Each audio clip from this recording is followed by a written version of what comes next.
ڕۆژوو سەبەبێکە و هۆکارێکە بۆ ئەوەی ئینسان بڕاتە بەهەشتەوە.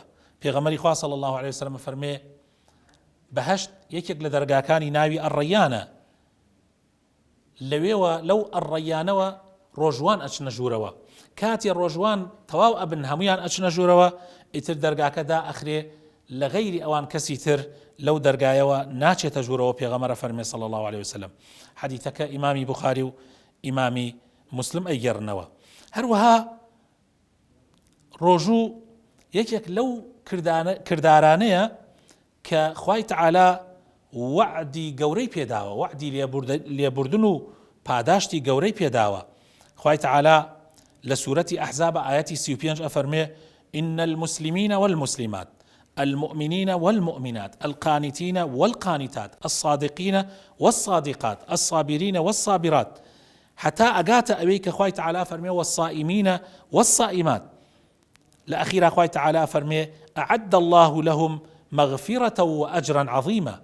أو صفاتانيك لو آية باس كراوة كيك لصفات كان باسي ڕۆژوانی پیاوان و ڕۆژوانی ئافرەتان ئەکا خوای تەعالا ئەفەرمێ چیمان بۆیان ئامادە کردووە؟ لێبوردەیی خوایی و پاداشت و ئەجرێکی زۆر زۆر گەورە لەلایەن خوای پەروەردگارەوە. هەروەها ڕۆژوان دوو خۆشی بۆ هەیە. پێغەمبەر فەرمێ صلی الله عليه وسلم خۆشویە کاتێ بەربانگ ئەکاتەوە و خۆشیەکیش کاتێک ئەگاتەوە لای خوای پەروەردگار، ئەگاتە لیقای خوای پەروەردگار. بەڕاستی ئەو کەسانەی کە بڕۆژون وەگەنە لقای خوای پەروەردگار زۆر زۆر دڵخۆشن.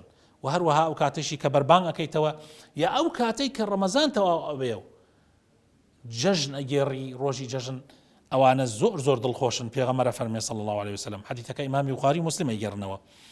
و بۆندەمی ڕۆژوان لای خوای پەروەردگار لە ریحی یان لە بۆنی میسک خۆشترە.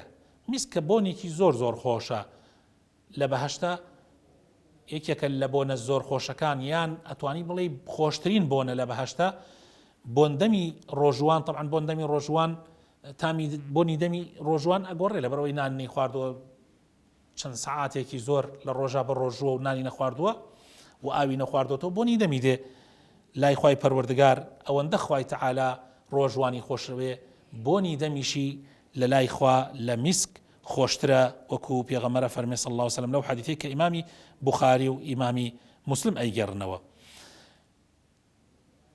ڕۆژوان دوعای قبوڵە لای خوای پەروەردگار. پێغەمبەری خوا ئەفەرمێ صلی الله عليه وسلم ثلاث دعوات مستجابات، سێ دوعا هەیە لای خوای تەعالا وەرگیراوە. یەکێک لەوانە دوعای ڕۆژوانە، یەکێکی تر دوعای ستەم لێکراوە، یەکێکی تر دوعای مسافر و ڕێبوارە. کەوابوو ڕۆژوان دوعای قبوڵە لای خوای پەروەردگار. و حەدیثەکە ئیمامی بەیهەقی و ئیمامی تەبەرانی ئەیگەڕنەوە، شێخ ئەلبانیش ئەفەرمێ حەدیثێکی صەحیحە. ڕۆژوان دڵی پاک ئەبێتەوە، ئەو کەسەی ڕۆژوو بگرێ بەڕاستی بۆ خوای پەروەردگار دڵی پاک ئەبێتەوە. پێغەمبەر فەرمێ صلی الله عليه وسلم لەو حەدیثەی کە ئیمامی عەلی لە پێغەمبەرەوە ئەیگەڕێتەوە و ئیمامی ئەحمەد و ئیمامی بەیهەقی و بەزار تەخریجیان کردو و شێخ ئەلبانی فەرمێ صەحیحە. ئەفەرمێ پێغەمبەری خوا صلی الله عليه وسلم فەرمووی صوم شهر الصبر وثلاثة أيام من كل شهر يذهبن بوحر الصدر.